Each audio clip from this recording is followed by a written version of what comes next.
Bismillahirrahmanirrahim. Faslun fil mahfudati. Fasal kali ini kita akan membahas masalah al-mahfudat, yaitu kalimat-kalimat yang dibaca jar. Al-mahfudatu salah satun.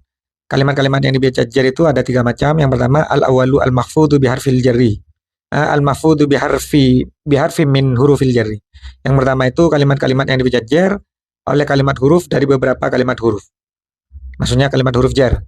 Wa hiya min wa ila wa an wa ala wa fi urba wal ba wal kaf ila akhirih wa ba'uhu wa ta'uhu wa mudh wa mundhu wa khala wa ada wa asha wa urba dan sebagainya. Seperti contoh, sirtu minal baiti ilal masjidi, saya berangkat dari rumah menuju masjid. Jadi inilah kalimat-kalimat yang dibaca jar. Jadi al baiti ini dijarkan oleh min, ilal al masjidi dijarkan oleh ila dan sebagainya. Wa yahtaju al jaru wal majruru wa mithluhu adz-dzarfu ila muta'alliqin yata'allaqu bihi. Perlu ada catatan di sini, jar majrur dan yang menyamai dengan jar majrur tersebut diantaranya la dzaraf itu membutuhkan kalimat, membutuhkan konektor yang menghubungkan di antara antara jar majrur dengan mahkum alaihnya. Jadi antara jar dengan majrur ini membutuhkan konektor atau penghubung sehingga bisa dipahami. Wa huwa imma fi'lun, ada kalanya muta'alliq itu adalah fi'il, kal mitsalil mutaqaddimi seperti contoh-contoh yang telah disebutkan sebelumnya, au syibhu fi'lin atau syibhu fi'il seperti masdar misalnya. Yujibuni al-julusu fil masjidi, maka tanpa al-julusu ini, masdar al-julusu ini nggak bisa difahami nih. Yujibuni fil masjid, di dalam masjid ada yang mengagumkanku misalnya, mengagumkanku, mengherankanku di dalam masjid, nggak bisa dipahami. Baru setelah disebutkan masdarnya yang menjadi konektor atau menjadi mutalik baru bisa difahami. Yujibuni fil masjidi al-julusu, jadi duduk di dalam masjid itu mengagumkanku, itu luar biasa, nyaman, merasa tenang, khusyuk dan sebagainya. Au ismu fa'ilin atau isim fa'il. Seperti contoh ana dzahibun ilaika. Jadi isim fa'il ini menjadi muta'alliq yang menghubungkan antara jar majrur dengan kalimat sebelumnya, dengan kalimat yang terhubung dengan jar majrur tersebut. Contohnya ana dzahibun ilaika, saya kepadamu. Nggak bisa difahami ini karena nggak ada ta'alluqnya. Yang menjadi ta'alluq atau muta'alliqnya adalah dzahibun.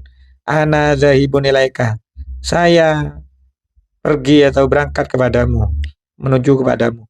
Ismu maf'ulin atau isim maf'ul seperti contoh anta matlubun fi fi'lika. Jadi ketika mengatakan anta bi fi'lika, kamu dengan pekerjaanmu, dengan perbuatanmu, matlubun itu diharapkan, dicari-cari atau diharapkan atau diinginkan.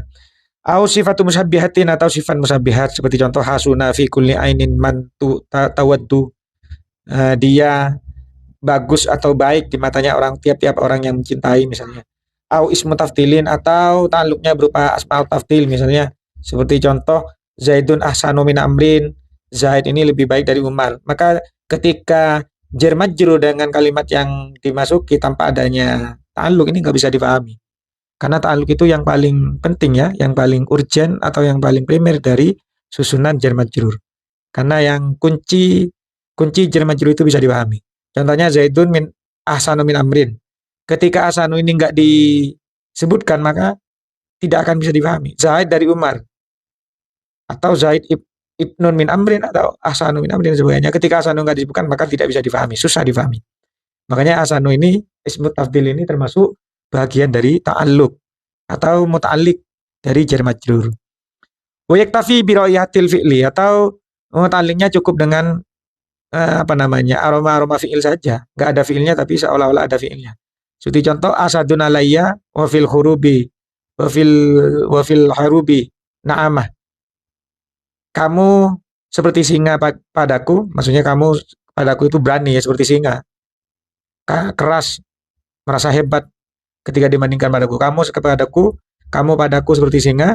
Wa fil harubi atau wa fil hurubi na'amah, sedangkan di dalam peperangan kamu seperti burung onta, penakut, jalannya tidak kencang, pelan dan sebagainya. Jadi di dalam wafil harubi ini karena di sini dhorof atau jar majrur, jadi seolah-olah ada fiilnya padahal tidak ada fiilnya. Jadi cuman baunya saja, seolah berbau-bau fiil seperti itu. Nah, yaktafi bi rawatil fi'li itu maksudnya jar majrur atau dhorof ya. Seperti itulah penjelasan dari dari al-mahfudhat. Dan untuk selanjutnya yaitu al-mahfudhat huruf jar ya. Huruf jar, ini tadi huruf jar, Kemudian yang kedua adalah al-mahfud bil idhofah, dijarkan dengan idhofah. Wa takunul idhofatu ala maknal lami. Idhofahnya kadang-kadang bermakna lam, seperti ulamu Zaidin, ulamun li Zaidin, pembantu dari pembantunya Zaid misalnya. Au ala makna min, atau bermakna min, seperti khatimu hadidin, khatimun min hadidin. Cincin cincin besi misalnya, khatimun cincin min hadidin dari besi. Asalnya seperti itu. Au makna fi, atau bermakna fi, seperti makarul laili, tipu daya malam, tipu daya dari malam misalnya. Makarun minal laili. Asalisu at-tabi'u lil mahfudi kama, ini apa namanya, yang ketiga adalah tabi pada kalimat-kalimat yang dibaca jer. Kama, oh ya, ada keterangan yang tertinggal di atas, yaitu tentang huruful jarri az-zaidi, yaitu huruf-huruf ziyadah yang tidak memiliki ta'alluq sama sekali, seperti contoh bihasbi kadirhamun.